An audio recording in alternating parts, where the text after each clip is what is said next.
The chime was gentle, almost apologetic, the kind of sound designed to be ignored. But the words that followed sliced through the cabin's hum with the clean, sharp edge of a scalpel. "Is there a doctor on the plane? We need a doctor to please identify themselves to the flight crew immediately." The voice belonged to a flight attendant, but it was stripped of the usual professional placidity. Underneath the practiced calm was a tremor of something raw, fear.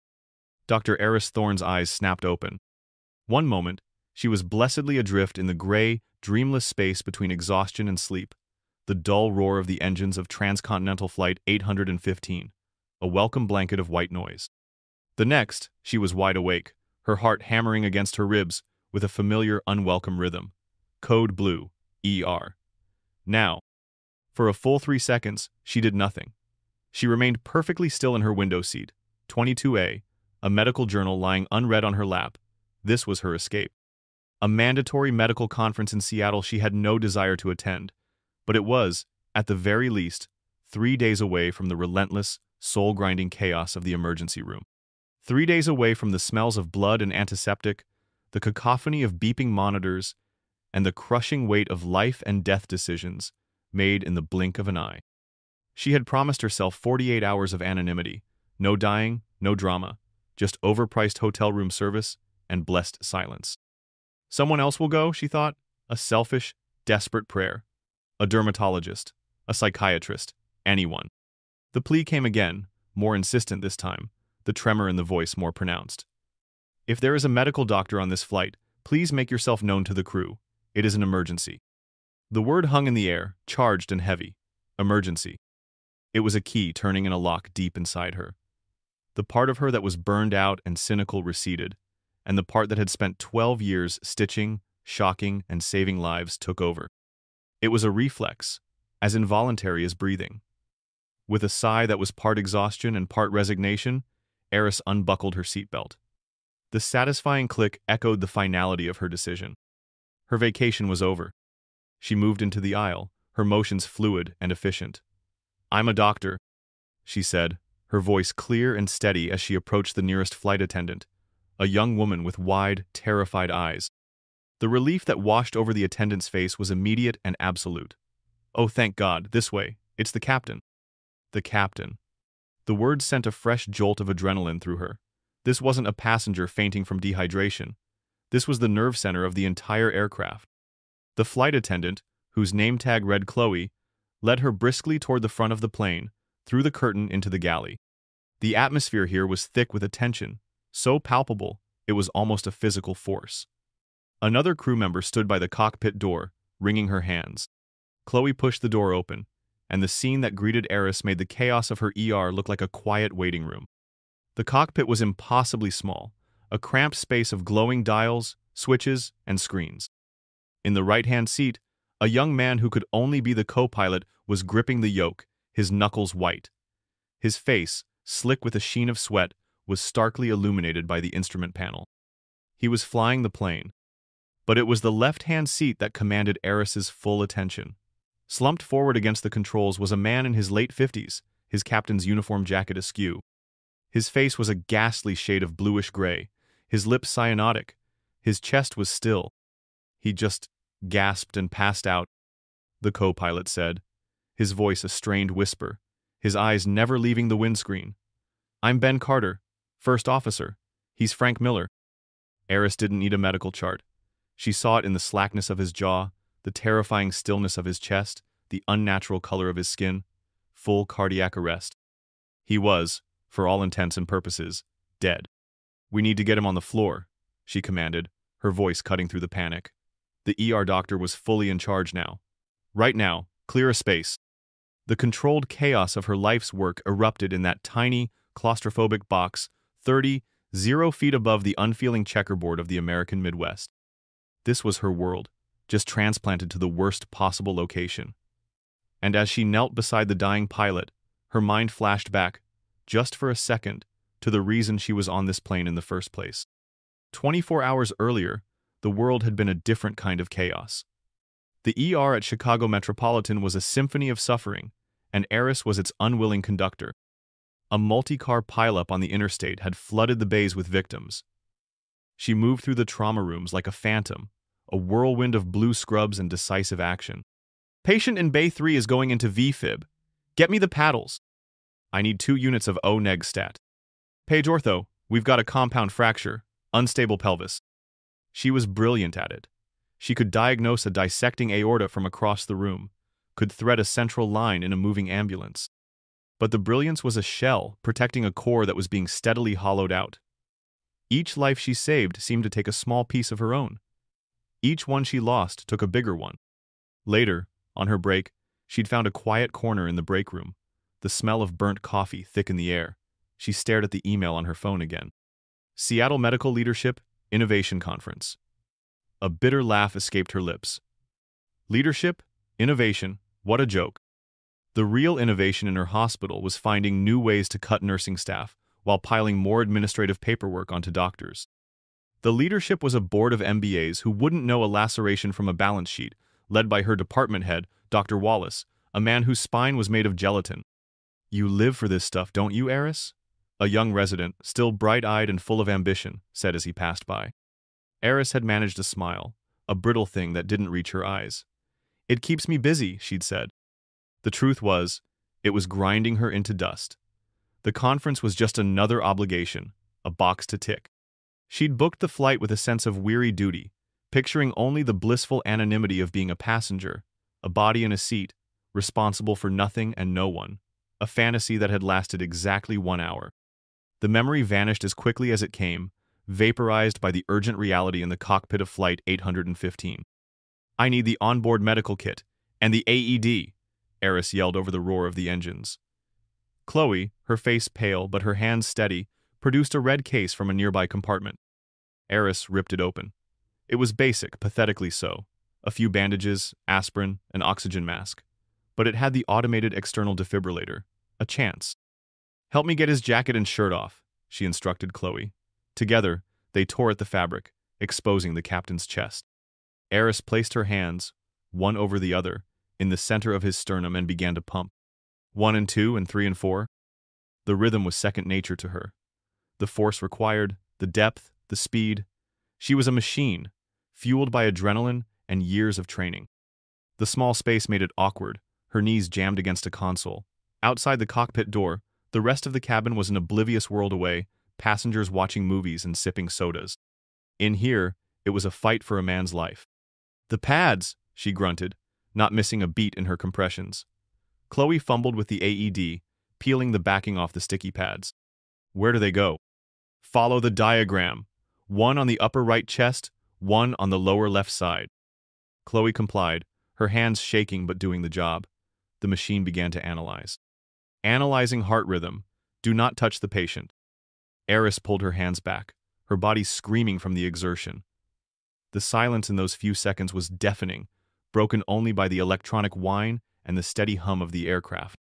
Shock advised. Charging. A high-pitched tone began to build. Clear! Eris shouted, making sure no one was touching the body. Push the orange button now. Shock will be delivered. Eris pressed the button. Captain Miller's body convulsed. A violent single jerk. His back arched off the floor. Then, nothing. His body settled. Eris immediately put her hands back on his chest. Starting compressions again, she said, falling back into the rhythm. She checked his carotid artery. No pulse. He's still in VFib. It didn't work. We go again as soon as it's charged. Ben Carter, the co-pilot, spoke without turning around, his voice tight with controlled fear. I've declared an emergency. We're diverting to Denver. ETA is 22 minutes. Is he... He couldn't finish the sentence. He's not gone yet, Eris said, her words punctuated by the force of her compressions. Not if I can help it. The AED charged again. Again the warning, again the shock, again the violent jerk, again, nothing. Doubt began to creep into the edges of her consciousness. The odds were long on the ground. In the air they were astronomical. Her arms burned. Sweat dripped into her eyes. Come on, Frank, she thought, a silent plea to the unconscious man. Fight. The AED cycled once more. Shock advised. Clear! She yelled. She pressed the button. Another convulsion. And then, a flicker on the small AED screen. A blip. Another.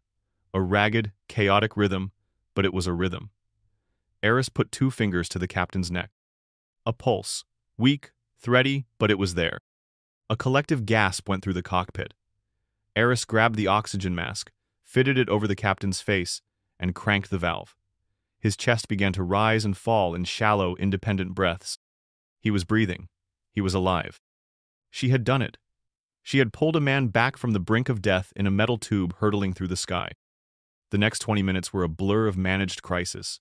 Eris stayed on the floor, monitoring the captain, her hand never far from his wrist, feeling for the precious, fragile pulse. Ben Carter, her newfound respect for him soaring, was a rock of professionalism. He communicated with air traffic control with unnerving calm, guiding the massive plane toward its unscheduled landing. As the plane descended through the clouds, Denver's city lights spreading out below like a carpet of scattered diamonds, Ben looked over his shoulder at her. "I don't know what we would have done," he said, his voice thick with emotion. "You saved us. You saved all of us." The landing was flawless. The moment the wheels touched the tarmac with a gentle screech, a wave of spontaneous applause erupted from the passenger cabin. They didn't know the details, only that something had gone terribly wrong and that, somehow, it had been made right. Paramedics stormed the plane the moment the door was opened. As they expertly packaged Captain Miller for transport, one of them looked at Eris, who was now slumped against the cockpit wall, covered in sweat and emotionally drained. "Nice work, Doc," the paramedic said, nodding at the stable rhythm on his monitor. "You don't see saves like this very often." Eris could only nod, too exhausted to speak. The adrenaline was gone, leaving a profound, bone-deep weariness in its place. She had stared into the void and, for today, she had won. In a private room at the Denver airport, an oasis of quiet provided by the airline, the mythologizing began. The first to arrive was a mid-level airline representative named Davison, a man with a friendly face and an air of paternal concern. "Dr. Thorne, I'm Robert Davison, Director of Customer Experience for Transcontinental. On behalf of the entire airline, There are no words. You're a hero. An absolute hero." Eris, sipping a bottle of water, just shook her head. "I'm a doctor. It's what I do." "Nonsense," Davison insisted, his smile unwavering. "What you did up there was extraordinary." Her phone, which she'd finally retrieved from her bag, was buzzing incessantly. Texts from colleagues who'd heard, missed calls from numbers she didn't recognize. A quick glance at a news site confirmed her fears. The story was already out, fragmented but sensational. Passengers were talking to reporters, describing the doctor who had calmly walked to the front of the plane and disappeared into the cockpit. Davison asked her for a brief, recorded statement. "Just for our internal review," he said, his tone reassuring. "A formality." He set his phone on the table between them. His questions were softballs, designed to elicit a specific narrative. "It was pure instinct, wasn't it? Just a good Samaritan stepping up? You didn't even hesitate." "I hesitated," Eris said, honesty compelling her. "For a second," Davison just chuckled, as if she'd told a charmingly modest joke. "Well, your second of hesitation saved a man's life and a plane full of people. We are all eternally in your debt." The next day, the debt was given a price tag. Eris was holed up in a plush hotel suite, courtesy of Transcontinental, trying to decompress. The story had exploded into a national phenomenon. Hero ER Doc saves flight. The angel at 0 feet. Her hospital-issued headshot was plastered everywhere.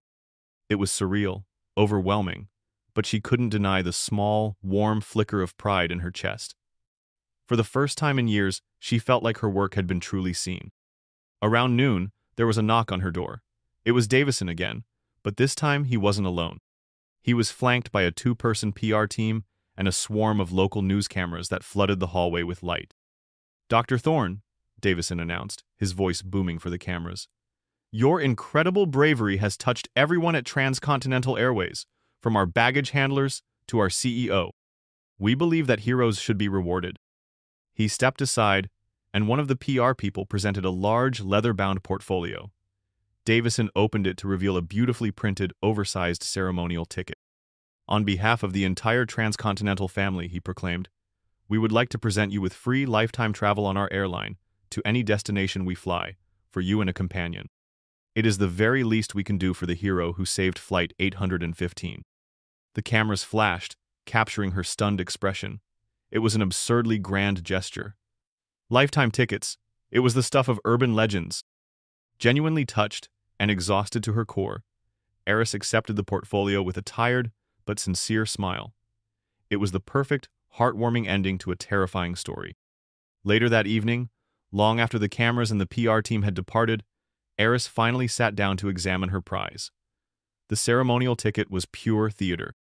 Inside the leather portfolio was a thick stack of documents, dense with the impenetrable language of lawyers. She was still running on fumes, her mind a fog of adrenaline hangover and sudden, jarring fame.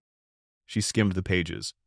Her eyes caught phrases like, "in full and final settlement of any and all claims, consideration of services rendered," and a lengthy section titled Confidentiality and Non-Disclosure. She vaguely registered a non-disparagement clause.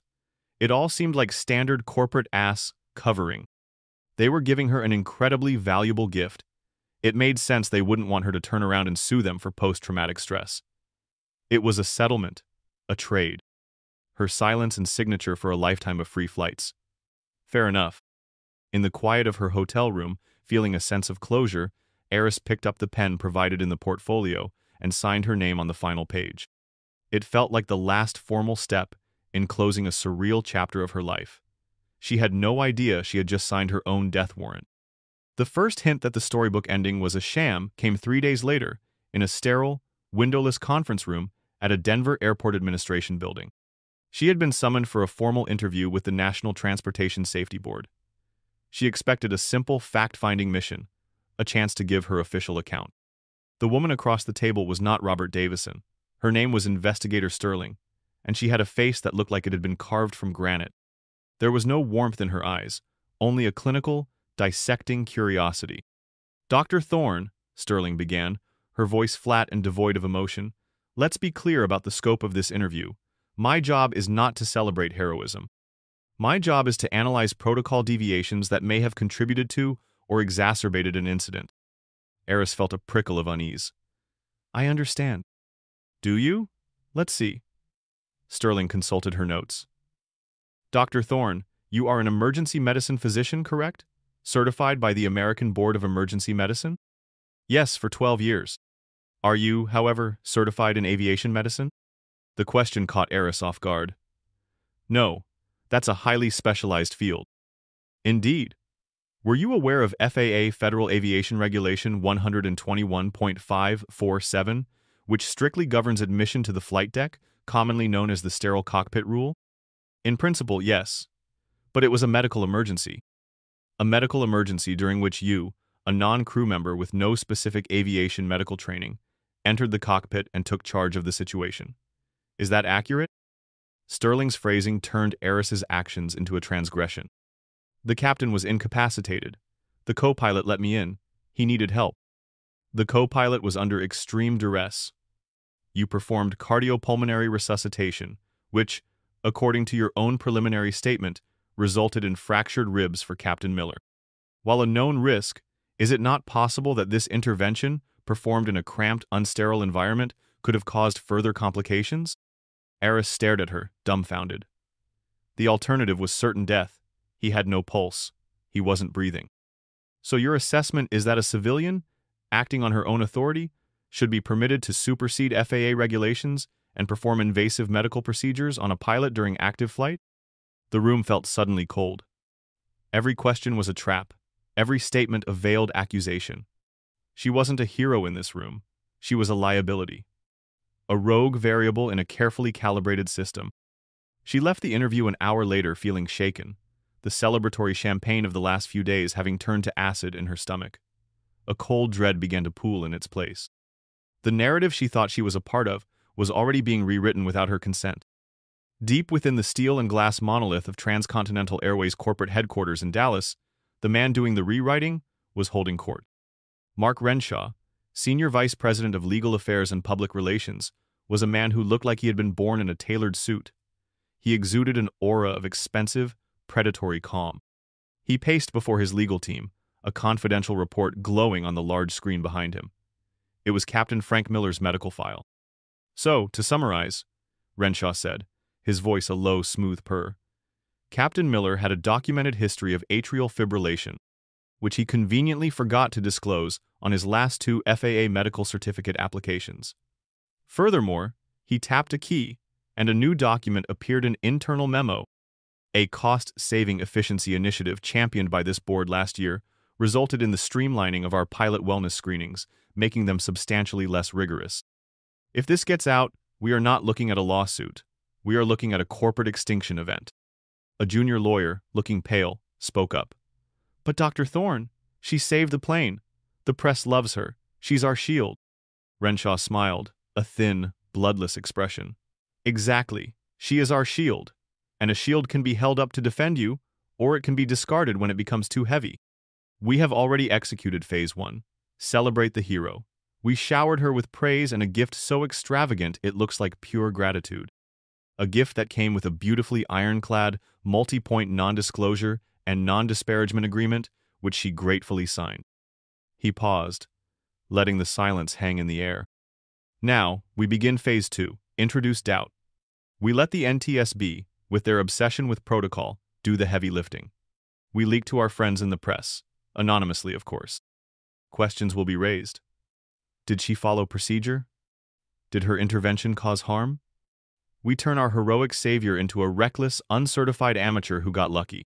We muddy the water so thoroughly that by the time anyone starts looking at the captain's health or our screening procedures, the entire narrative is about her. We'd be destroying an innocent woman's reputation, the junior lawyer murmured, horrified. Renshaw stopped pacing and fixed the young man with a dead-eyed stare. Innocence is a luxury we can't afford. She is not a woman. She is a variable. And I am going to control that variable. The first stone was thrown a week later. It was a small article on an aviation industry blog, citing an unnamed source close to the NTSB investigation. The headline was subtle. Questions arise about civilian doctors' role in Flight 815 emergency. Eris saw it and her stomach churned. It was filled with loaded questions, echoing Investigator Sterling's interview. Then came the second stone, a larger one, in a national newspaper. Uncertified doctors' heroic actions violated FAA rules, sources say. Then the avalanche began. Cable news pundits, smelling blood in the water, picked up the story. Eris watched in horror as a blow-dried talking head, with perfect teeth, looked gravely into the camera and asked, "While we all applaud her intentions, we have to ask, did a civilian doctor, with a documented history of working in high-stress, chaotic environments, overstep her bounds and potentially endanger 200 passengers?" Her character was being subtly, expertly assassinated. She wanted to scream, to call a press conference and tell the world what really happened. But the NDA she'd signed hung around her neck like a millstone. She called a lawyer friend who specialized in contract law. His advice was grim. "Eris, this is a transcontinental document. Their legal department is a pack of wolves. The non-disparagement clause is absolute. If you say one negative word about your experience with them, they will sue you into the next century for breach of contract.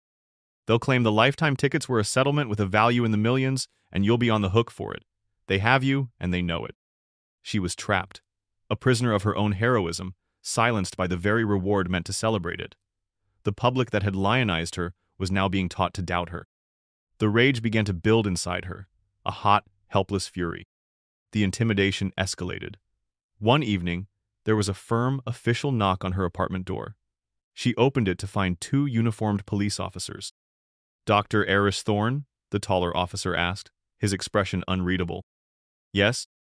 We're here at the request of the National Transportation Safety Board and the legal department of Transcontinental Airways. We just need to take a supplemental statement regarding the incident on Flight 815. It wasn't a request. The presence of the officers on her doorstep was a naked display of power. They sat in her living room, their presence sucking the air out of the space. Their questions were a rehash of Sterling's, but laced with a new, implicit threat. They weren't investigating an incident. They were investigating her. The interaction left her hands shaking, feeling for the first time like a genuine criminal suspect. The final betrayal came from her own professional home. She was summoned to the office of her department head, Dr. Wallace. He sat behind his large mahogany desk, refusing to meet her eye. On the desk, turned towards her, was a printed copy of a sleazy tabloid article. The headline screamed, "Reckless MD's Cockpit Gamble." "Eris," Wallace began, steepling his fingers.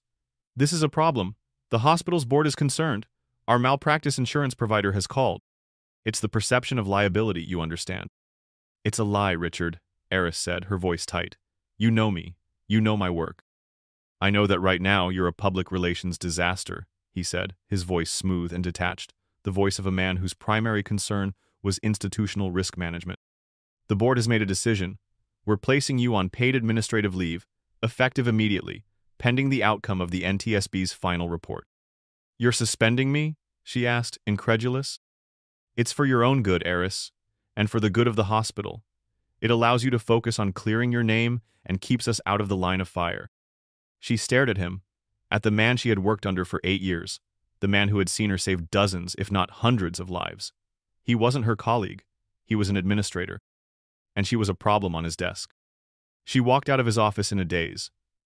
In the span of 2 weeks, she had gone from national hero to public pariah. Silenced by the airline, investigated by the government, intimidated by the police, and now abandoned by her own hospital. She was utterly, terrifyingly alone. Rock Bottom was a cold, hard place. For 2 days, Eris barely left her apartment. She didn't answer her phone. She didn't look at the news. The rage had cooled to a bleak, simmering despair. They were going to win. The machine was too big, too powerful.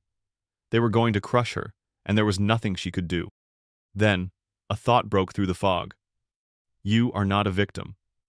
The same instinct that had pushed her out of her airline seat, the same stubborn refusal to let a man die, began to stir within her.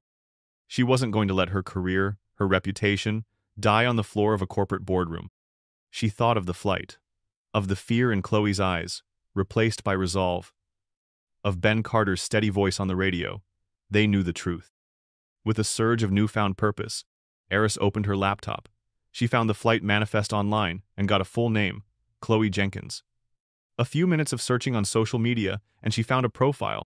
With trembling fingers, Eris composed a carefully worded message, avoiding any detail that could violate the NDA. Chloe, it's Eris Thorne from Flight 815. I know you're not supposed to talk, but I am in serious trouble, and I have no one else to turn to. Can you please meet me? She hit send, her heart pounding. Hours passed. She had almost given up hope when a notification pinged. A reply. Tomorrow, 10 a.m., the Grindhouse Coffee on 4th, back corner booth. The coffee shop was a dim, noisy place, perfect for an anonymous meeting. Chloe slid into the booth opposite Eris, clutching her purse, her eyes darting around nervously. I could lose my job for this, Chloe whispered, her voice tense. They made us all sign new NDAs. They specifically mentioned you. I know. I'm sorry to put you in this position, Eris said, her voice earnest. But they're destroying me. They're saying I was reckless, that I endangered the flight. Chloe's nervousness was instantly replaced by a flash of anger. That is the biggest load of crap I have ever heard, she hissed, leaning forward. They're lying, Doctor. I was there. I saw you. You were the calmest person on that plane. You were magnificent. You saved Captain Miller's life, and you probably saved all of us. Tears welled in Eris's eyes. It was the first time in weeks anyone had validated her reality. Thank you, she breathed. The whole crew knows it's a lie, Chloe continued, her voice low and conspiratorial. Ben Carter, the co-pilot's a wreck. They're hailing him as a hero for the landing, but he knows they're using him to bury the real story. He feels sick about what they're doing to you. Is there a real story? Eris asked. Something they're hiding? Chloe hesitated, glancing around again. Ben said something weird, the day of the flight, before takeoff. He said Captain Miller looked pale and that his signature on the pre-flight medical sign-off in the logbook looked off, rushed, not his usual handwriting. Ben said he mentioned it to the ground crew coordinator who just blew him off, said they were behind schedule. It was a breadcrumb, a tiny, tantalizing piece of the truth. Chloe, Eris said, I need to fight them. I can't do it alone. Chloe nodded, her resolve hardening. I'll help. Whatever I can do, but you need more than me. You need a shark. She scribbled a name and a number on a napkin and pushed it across the table. Evelyn Reed. She's a lawyer. My uncle used her when his factory tried to screw him out of his pension. They say she eats guys in expensive suits for breakfast. Evelyn Reed's office was the polar opposite of Mark Renshaw's gleaming corporate fortress. It was a small, second-floor walk-up in a less fashionable part of the city, the air thick with the smell of old books and strong coffee. The space was a chaotic jumble of law books, precariously stacked case files, and potted plants that threatened to take over. Evelyn herself was a woman in her 50s with a shock of untamable gray hair, sharp, intelligent eyes behind stylishly severe glasses, and an energy that seemed to vibrate in the cluttered room. She listened to Eris's entire story without a single interruption, her gaze fixed, her expression unreadable. She took in every detail: the resuscitation, the lifetime tickets, the NDA, Investigator Sterling's interrogation, the media slander, the suspension. When Eris finished, her voice hoarse with emotion, Evelyn leaned back in her squeaky office chair and was silent for a long moment. Then, a slow, grim smile spread across her face. "So," Evelyn said, her voice a gravelly alto, "the classic corporate playbook. Step 1. A hero emerges from a crisis of their own making. Step 2. They wrap the hero in a PR blanket and present them with a gift-wrapped gag. Step 3. When the gag isn't enough to hide their own criminal negligence, they light the hero on fire to create a diversion. I have to admit, it's a bold play." "Can they get away with it?" Eris asked, her voice small. "They're getting away with it right now," Evelyn corrected her. "But they made one critical mistake. They picked a fight with someone who actually saves lives for a living. They're used to fighting people who are already broken. You're not broken, Dr. Thorne. You're justifiably pissed off." The words were like a splash of cold water. "What can we do? The NDA." "The NDA is a cage," Evelyn said, leaning forward, her eyes glinting. "We can't break it, not head-on. So we don't. We walk around it. Our strategy is twofold. First, we fight their narrative with our own. They are attacking your character, so we build it back up. We remind the world who Dr. Eris Thorne is. Second, and more importantly, we stop playing defense. We go on offense. We investigate them. The story isn't what happened in that cockpit. The story is why it happened. And your friend Chloe just gave us the thread we need to start pulling." Evelyn's first call was not to another lawyer, but to a journalist. Jamie Kent wasn't with a major network or a legacy newspaper. He ran a fiercely independent, reader-funded newsletter on Substack that had become famous for its deep-dive investigations into corporate malfeasance. He was fearless because he was beholden to no one but his subscribers. Guided by Evelyn, Eris gave Jamie an exclusive, extensive interview. They skirted the NDA with surgical precision. Eris never spoke a single word about the specifics of the resuscitation or her interactions with the transcontinental crew. Instead, she talked about her life. She spoke with raw honesty about the crushing burnout of being an ER doctor, the emotional toll of daily trauma. She talked about the Hippocratic Oath, not as a dusty relic, but as a living, breathing compass that guides every decision a doctor makes. And she spoke, with quiet dignity, about how it feels to have your life's work and your entire character assassinated by a faceless campaign of anonymous whispers and slanderous headlines.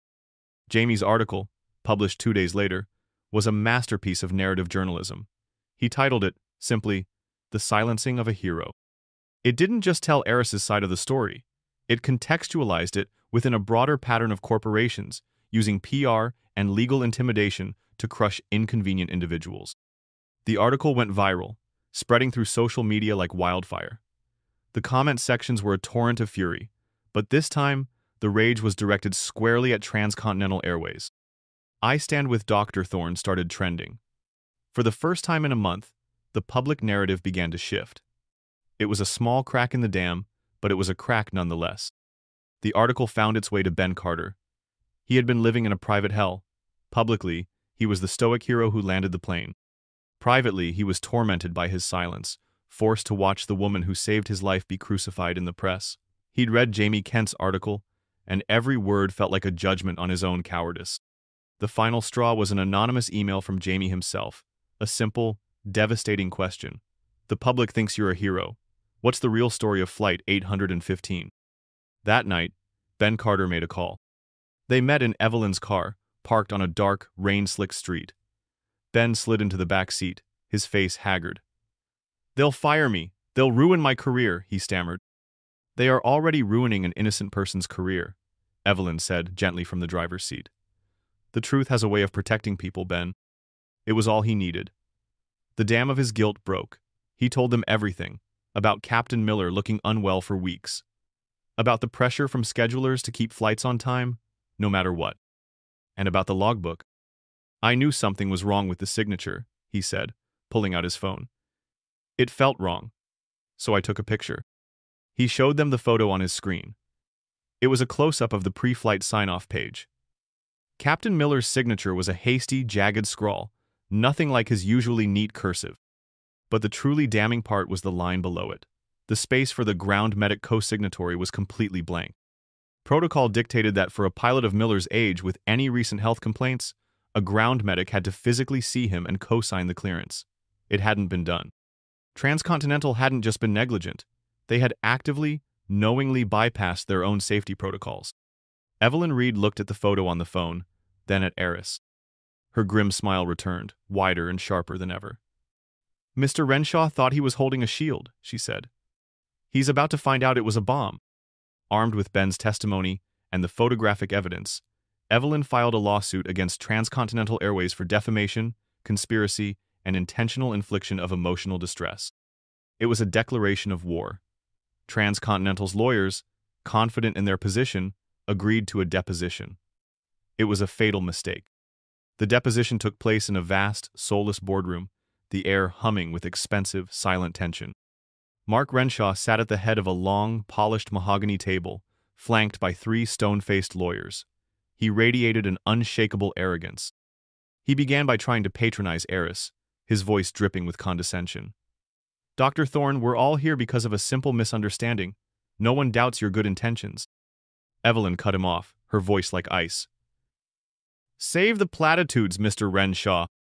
We're here because your company engaged in a malicious, systematic campaign to destroy my client's reputation to cover up your own gross negligence.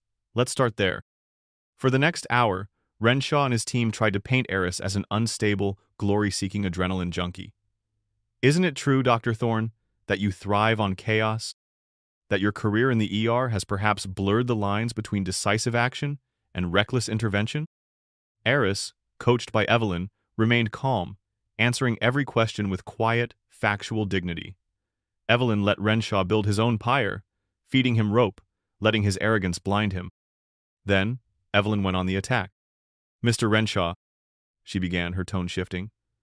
Are you familiar with a transcontinental efficiency initiative from last year regarding the streamlining of pilot wellness screenings? Renshaw's eyes flickered. I'm familiar with all company initiatives. Good. Then you're aware it resulted in a 40% reduction in mandatory face-to-face checkups for senior pilots? It was a move to reduce redundancy, he deflected. Redundancy, Evelyn repeated softly. Mr. Renshaw, were you aware that Captain Frank Miller had a standing diagnosis of atrial fibrillation? The color drained slightly from Renshaw's face. Pilot medical files are confidential. Indeed, but lawsuits have a wonderful way of making things public. Now, Mr. Pardad, Renshaw, I'd like you to look at this. Evelyn placed a printout of the photo Ben Carter had taken on the table. This is the pre-flight log for Flight 815. Can you please explain to me why the mandatory ground medic co-signature is absent? Renshaw stared at the photo. The trap had been sprung. He was caught. He blustered. His lawyers shouted objections. But the evidence was irrefutable, lying there on the polished table for everyone to see. This was Eris's moment. She leaned forward, her voice no longer quiet, but filled with a cold, hard anger that had been forged over weeks of humiliation. She looked directly at Mark Renshaw. You talk about my character, she said, her voice ringing with clarity and power. Let's talk about yours. You didn't care that Captain Miller was a ticking time bomb. You didn't care that your company's greed put him in that cockpit. You didn't care that I saved his life, that I saved your plane. You only cared about the stock price, the liability. You tried to ruin me, to erase my life's work, to turn me into a monster in the public eye, all to hide this. She tapped the photo on the table. Those lifetime tickets weren't a reward. They were the first shovelful of dirt on the grave you were digging for my career. And it wasn't enough. Mark Renshaw stared at her, his mask of smug superiority shattered. In that moment, he wasn't a corporate predator. He was just a man who had been caught. The deposition was over. The war was won. The fallout was swift and brutal.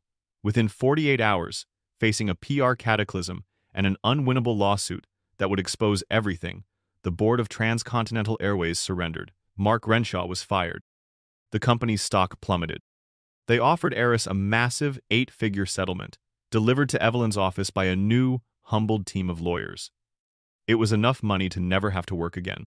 In the meeting, Eris looked at the settlement offer, then at the lawyers. "I don't want your money," she said, her voice firm. The lawyers exchanged confused glances. Evelyn simply smiled. "My client has a different set of demands," Evelyn said, sliding a new document across the table. "You will issue a full public apology to Dr. Thorne, retracting every slanderous accusation. You will fully fund the establishment of the Captain Frank Miller Fund, a new, independent organization dedicated to providing confidential and comprehensive cardiac and mental health support for all your pilots. You will work with me to draft and immediately implement a Good Samaritan protection policy that legally and financially protects any certified medical professional who renders aid on one of your flights. And you will personally call Dr. Wallace at Chicago Metropolitan and explain to him why he will be reinstating my client with a public commendation for her heroism." Facing total corporate immolation, they agreed to everything. Months later, the world looked different. Eris was back in the ER, but something within her had shifted. The burnout was gone, replaced by a steely sense of purpose. Her colleagues looked at her with a new respect, a new awe. Dr. Wallace practically genuflected when he saw her in the hallway. The story, however, didn't end there. The final scene of her ordeal did not take place in an emergency room or a boardroom, but in a stately, wood-paneled hearing room in Washington, D.C. Eris stood at a podium, poised and confident, looking out at the members of a congressional subcommittee on aviation safety. She had used her lifetime tickets not for a vacation to Paris or Fiji, but to fly to the nation's capital. She was there to testify in support of a new piece of federal legislation. It was a bill to make robust Good Samaritan protections and mandatory, independent health screenings standard practice for every airline in the United States. The media had already given it a name: the Thorne Rule. As she began to speak, her voice clear and strong, she realized the true nature of her reward. It wasn't the free flights, it wasn't the vindication, as sweet as that was. The true reward was the discovery of her own power. She had learned that the same skills that allowed her to restart a man's heart, the ability to see a problem, to stay calm under pressure, and to fight relentlessly against a dying light, could be used to heal a broken system. She had saved one life at 30, 0 feet. But now, with the voice they had tried so hard to silence, she had the chance to save countless more. Her ordeal was over, but her real work was just beginning.